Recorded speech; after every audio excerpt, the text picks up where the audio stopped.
Hey everybody, it's Jason Blaha here, and today I want to answer a question that I do get asked on occasion. Not necessarily that often, but I do get asked. And that is why I put so much work into tens for myself and my clients, and that we see really very little work in that 5 to 8 rep range. Because oftentimes that 5 to 8 is that classic power building rep range, right? People like to call it that. Come in and power build.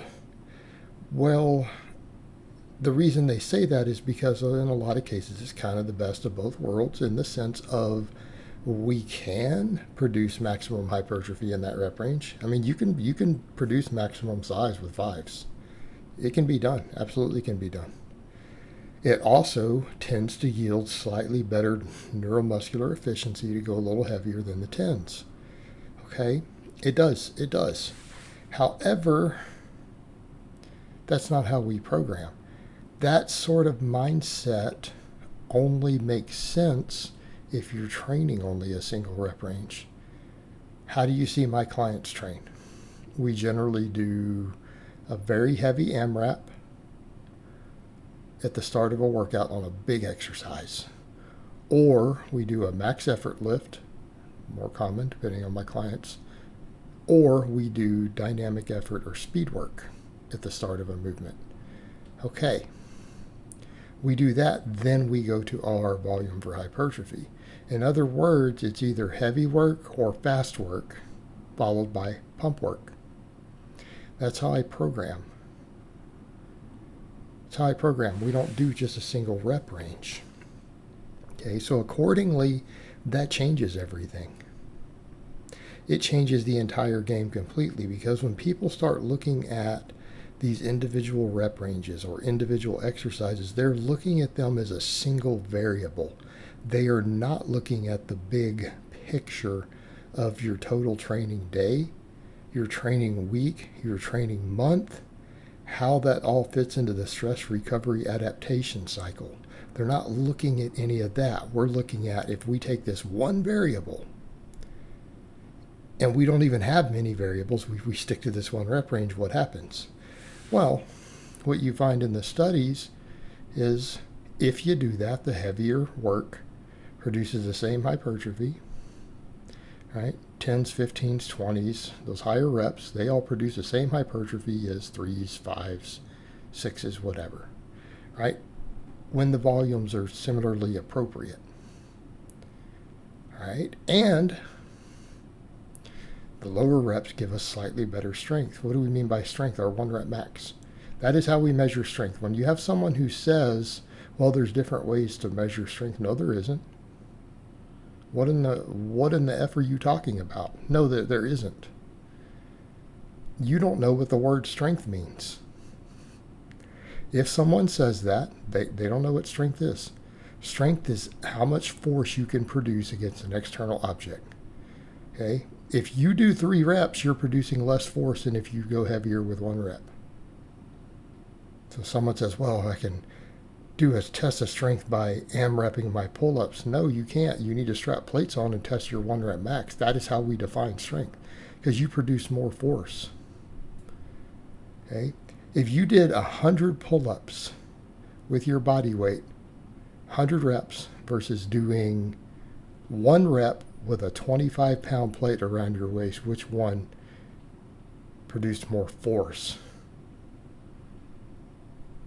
The single rep with a 25-pound plate. That is not even subject to debate. So let's get that out of the way. Back over to strength.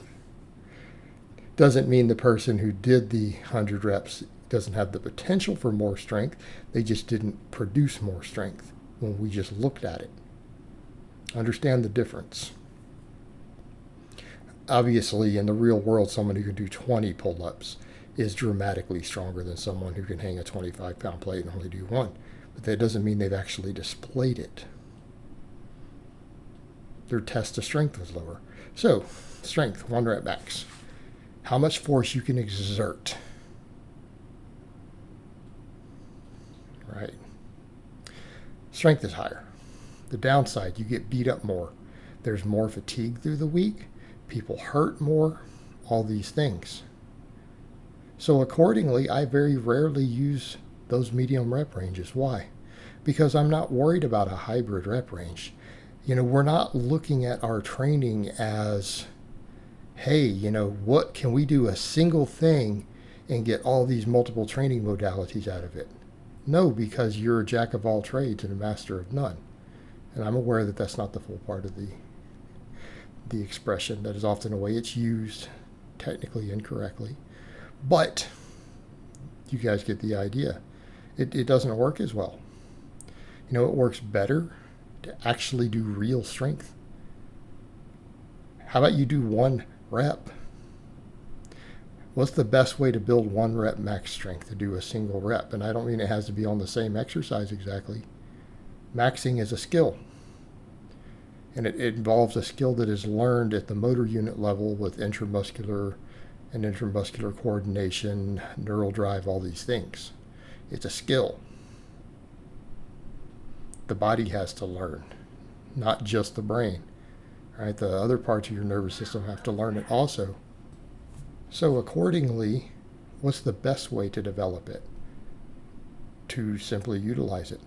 To use weights that are above 90%. And to do heavy singles. That's how we get better at developing it. So if we're training that way, we don't really benefit as much from working in those medium rep ranges because we're not gaining as much. We get way more strength from the heavier work. So therefore, the benefit is largely eroded. And if the benefit is largely removed, 95% of it, we're back over to what's the price? Well, the price is that your joints and things will feel a little more beat up.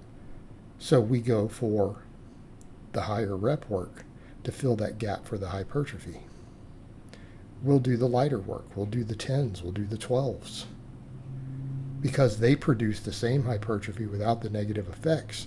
And we're not as worried about the benefits because any benefits that we gleaned, we've already done even more efficiently through the other training modality in the same workout or same training week. Same thing when people talk about doing it for conditioning. Well, why don't you go drag a sled? Why are you worried about the barbell getting you conditioned? It'll help some. There'll be some carryover. Why don't you go do some sled drags? Why don't you do some weighted carries? That will get your GPP up. So why don't we mix all of these things? Instead of trying to take our hypertrophy work, which we use to get thicker, it raises our strength ceiling, why don't we make it pure hypertrophy work with no concern for the other things? Because we can just train each modality and performance element that we want individually and weave them together.